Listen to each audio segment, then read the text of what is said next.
Querido amigo cafeicultor, tudo bem? Estamos aqui mais um dia, mais um vídeo para nós trocarmos algumas ideias a respeito da nossa querida e amada cafeicultura. Pessoal, nós estamos aqui hoje, mais uma vez, no interior de uma lavoura. Essa lavoura aqui é uma variedade de 2SL, Catucaí 2SL, uma lavoura que suporta, uma variedade que suporta bem o vento, tem uma certa tolerância à foma e foi escolhida para essa área justamente por conta disso. Não sei se vocês estão observando aqui, pelo som que está saindo, que venta muito. Então, a escolha dessa variedade foi para isso. Mas o nosso bate-papo hoje não é sobre variedade. Nós estamos aqui para falar sobre um momento crucial na cafeicultura que se aproxima, que é a coleta de solo para análise. Mas antes de nós continuarmos com o nosso assunto, eu quero convidar você, se inscreva no nosso canal, marque as notificações, dá aquele joinha maroto para a gente, para nos ajudar, fazer com que esse conteúdo chegue a mais cafeicultores como você, que são sedentos por informações a respeito da cultura do café.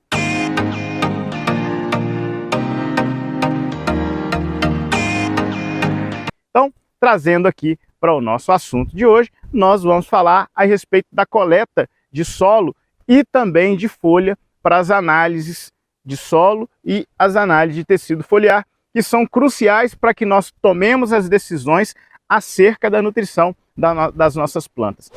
Então nós estamos aqui para falar um pouquinho com você a respeito da coleta, da forma correta de se coletar solo, da forma correta de se coletar folha para fazer a análise, Nós estamos aqui essa área em que a gente está aqui, em específico, são aproximadamente 2,5 hectares de café.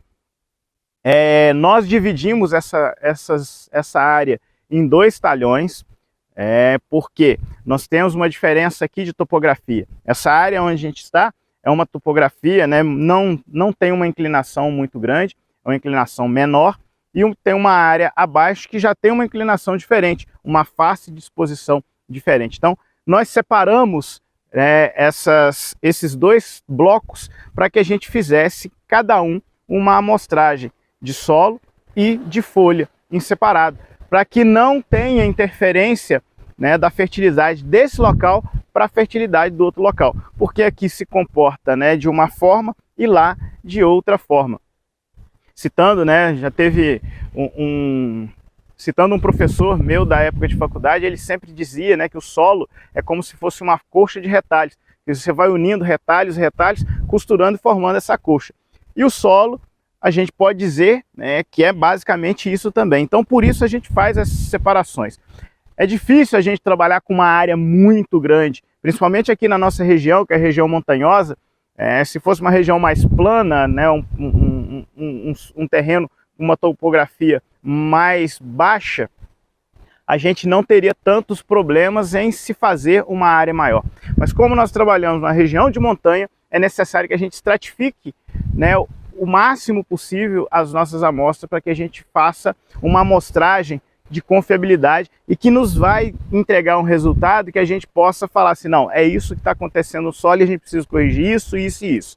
Então, a gente estratifica mais por conta disso. Então, aqui nesse caso, nós estamos aqui com uma lavoura, como eu já disse, de 2SL, ela foi plantada no espaçamento de 3 por 50, 3 metros entre linhas e 50 centímetros entre plantas.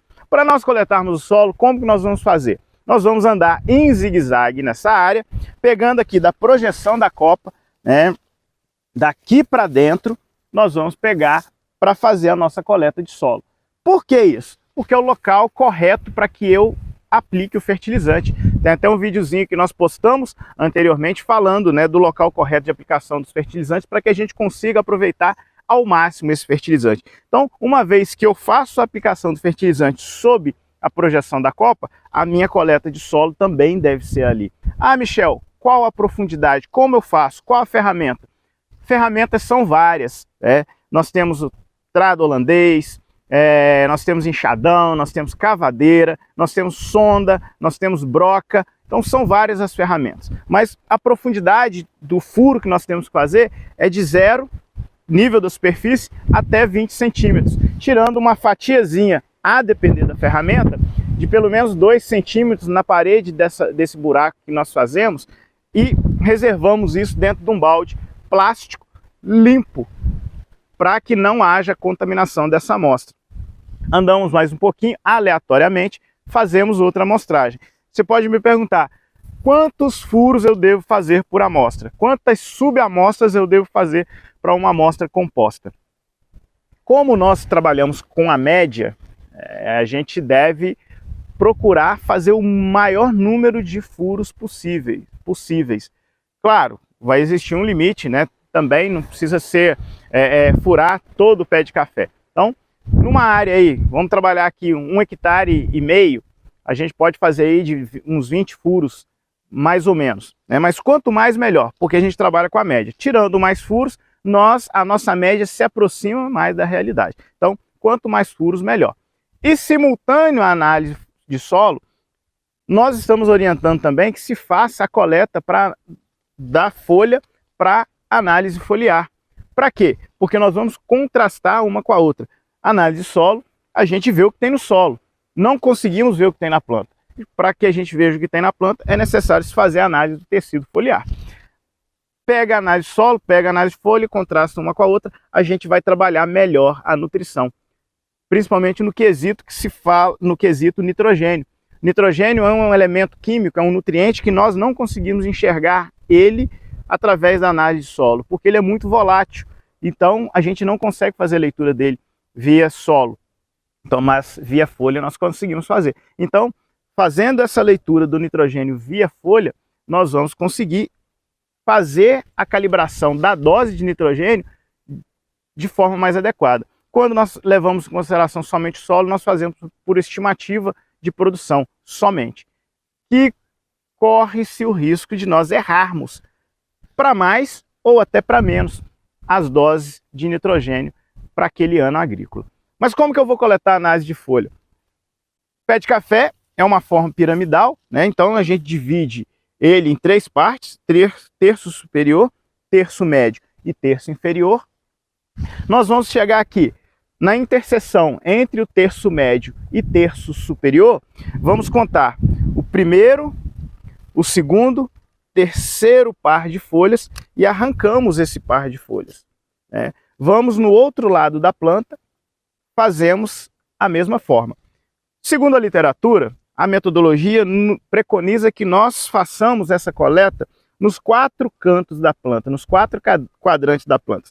Desse lado aqui, do lado de baixo, aqui e aqui. Só que, com o advento do adensamento, fica meio difícil a gente tirar a folha aqui desse lado. Então nós podemos fazer o seguinte, eu tiro um par aqui e tiro um par do lado de baixo, na mesma planta. Tá?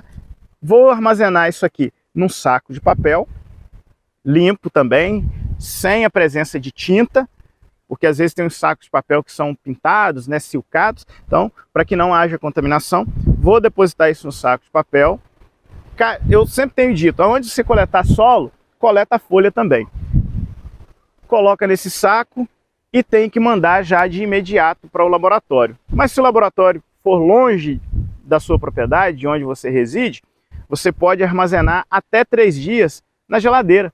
Coloca lá na gaveta da geladeira, dentro desse saco de papel, para que seja feito o envio para o laboratório. A análise de folha ela é um pouquinho mais demorada para chegar ao resultado do que a análise de solo, porque ela precisa ser, né, digerida por vários reagentes antes da extração do nutriente que a gente está querendo fazer a análise. Então, é importante a análise de solo, a análise de folha, para que nós consigamos calibrar as adubações, a nutrição das nossas plantas, para que a gente consiga explorar o máximo do potencial produtivo. Então, nós estamos já entrando nessa época. 60 dias após a última adubação, claro, a depender da chuva, né? Não adianta você adubar e não ter chovido, porque se você fizer isso e não ter chovido, você vai tirar o solo e vai ter resíduo ali de adubo ainda que vai mascarar o resultado da sua análise. Mais uma vez que teve a chuva, né, 60 dias após a última adubação, nós já podemos fazer a coleta de solo e a coleta de folha também para envio do laboratório. E a gente conseguindo fazer isso antes, nós conseguimos ver a questão da calagem, se é necessário para controle de pH, qual o formulado, quais são os fertilizantes que nós vamos ter que usar, né? E a gente consegue antever as compras e preparar o bolso, né, gente? Porque fertilizante não é um negócio barato. Então, a gente consegue planejar melhor para que a gente consiga também reduzir os nossos custos. E outra coisa, a gente fazendo a adubação adequada, a planta produzindo mais, nós reduzimos o nosso custo. Por quê? A gente sabe que a produtividade é um fator determinante para a redução de custo. Quanto mais eu produzo, menor será o meu custo. Então, para concluir o nosso assunto, nós vamos, fazer as nossas coletas de solo, as nossas coletas de folhas, enviar para o laboratório, aguardar o retorno para que possamos trabalhar bem a nutrição dos nossos cafezais, para que a gente consiga as máximas produtividades e com isso reduzir o nosso custo, tá? E não se esqueça, nós já vamos ficando por aqui, mas antes, não se esqueça, se você não se inscreveu, se inscreva. Se você não marcou as notificações, marque. Se você não deu o joinha, dê. E outra, compartilhe com quem você acha que precisa entender um pouquinho mais, descobrir coisas novas, porque toda semana nós estamos aqui trazendo novos assuntos, novidades para a cafeicultura, principalmente cafeicultura de montanha. Tchau, tchau, um abraço.